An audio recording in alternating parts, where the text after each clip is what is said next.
हमारे श्री तुकाराम जी महाराज आपके महाराष्ट्र में हुए, अद्भुत भक्त श्री पंडरीनाथ भगवान के ज्ञानदेव तुकाराम, श्री तुकाराम जी अद्भुत भक्त हुए श्री पंडरीनाथ भगवान के। एक बार श्री तुकाराम जी महाराज देहू, महाराष्ट्र में देहू में रहते थे। वहीं पास में एक पर्वत था, उस पर्वत पर बैठ करके श्री तुकाराम जी भजन करते थे। अकाल पड़ा था, तो उस अकाल में इनकी पत्नी और बेटे की मृत्यु हो गई भोजन नहीं मिलने की वजह से।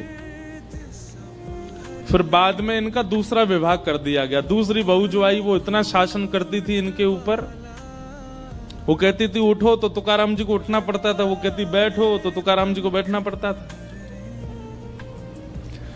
एक बार एक तुकाराम जी के पास एक बालक गया, बालक ने जाके कहा तुकाराम जी मेरे सब परिवार के लोग मेरे पीछे पड़े, ब्याह कर लो ब्याह कर लो ब्याह कर लो।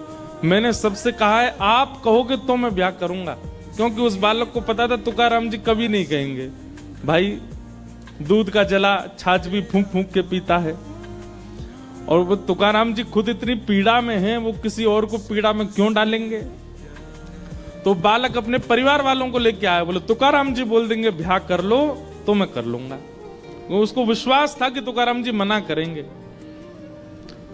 सब परिवार के लोग आए, बोले आप बोल दीजिए ये ब्याह नहीं कर रहा है, इतने दिन हो गए, आप बोल देंगे तो इसका ब्याह हो जाएगा। बोलता है आप बोल दोगे तो फिर ये ब्याह कर लेगा। तुकाराम जी बोले निश्चित अभी इसी वक्त इसका ब्याह कराओ।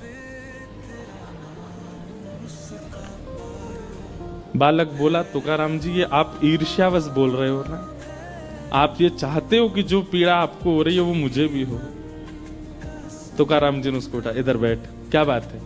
बोले आप इतनी पीड़ा में रहते हैं, आपकी पत्नी पूरा नगर जानता है, आपको डांटती है, सब करती है वो, और फिर भी आप कह रहे हो कि इसका ब्याह कर दो। जो खुद इतनी पीड़ा में है वो दूसरे को ब्याह के लिए कैसे कह सकता है।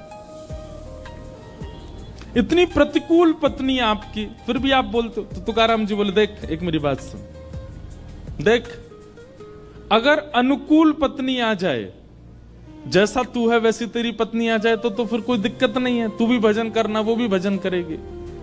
और अगर प्रतिकूल पत्नी आ जाएगी तो एक गांव में दो तुकाराम हो जाएंगे, मैं भी और तू भी।